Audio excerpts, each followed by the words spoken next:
48. The long boom. Why the future didn't grow forever. The prediction, what we thought. As the world approached the year 2000, one of the most comforting ideas on offer was this: economic growth would continue, smoothly and uninterrupted for decades. Technology would drive productivity. Globalization would expand markets. Crises would be smaller, shorter, and more manageable. The business cycle itself might be tamed. Recessions would fade into historical inconvenience. In this future, prosperity wasn't fragile, it was structural. Growth wasn't luck, it was design. Standing in 1999, this prediction felt reassuring, even responsible. After a century scarred by wars and depressions, perhaps humanity had finally figured out how to grow without breaking itself. Why this prediction made sense in 1999. The context matters enormously. By the late 1990s, the Cold War had ended without catastrophe. Global trade was expanding rapidly. The internet was opening new markets. Inflation was low and stable in developed economies. The 1990s had been, by many measures, a golden decade. Innovation surged. Living standards rose. Markets felt rational and forward-looking.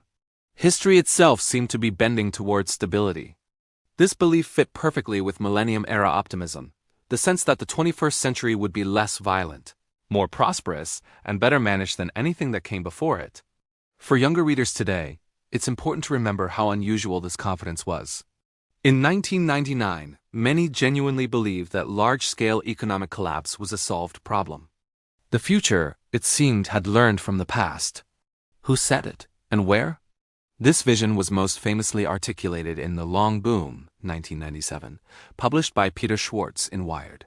Schwartz argued that advances in technology, globalization, and institutional learning would enable roughly 25 years of sustained global growth. Not perfection, but resilience. Shocks would occur, but they would be absorbed. The argument wasn't naive, it acknowledged risk. But it placed faith in adaptability, policy coordination, and technological leverage. In 1999, this felt like a mature optimism, hope tempered by intelligence. What actually happened, 2000 to 2025? The long boom did not materialize. Instead, the early 21st century delivered a sequence of shocks: financial crises, sovereign debt collapses, trade disruptions, pandemic-driven economic shutdowns. Growth continued but unevenly, punctuated by sharp reversals. Inequality widened. Productivity gains slowed in many advanced economies. Confidence fractured. The most decisive rupture came with a global financial crisis that exposed deep structural fragilities. The assumption that markets self-correct without systemic risk collapsed.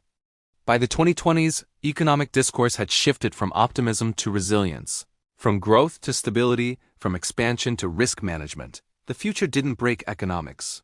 It ended the illusion of smoothness. Verdict: status. False. There was no uninterrupted era of endless growth. While periods of expansion occurred, they were repeatedly disrupted by crises that reshaped economic assumptions and institutions. Why it played out this way? The core error was assuming that complex systems can be stabilized indefinitely. Global economies are interconnected, adaptive, and nonlinear. Efficiency increases vulnerability, growth amplifies risk. When systems scale, failures scale too.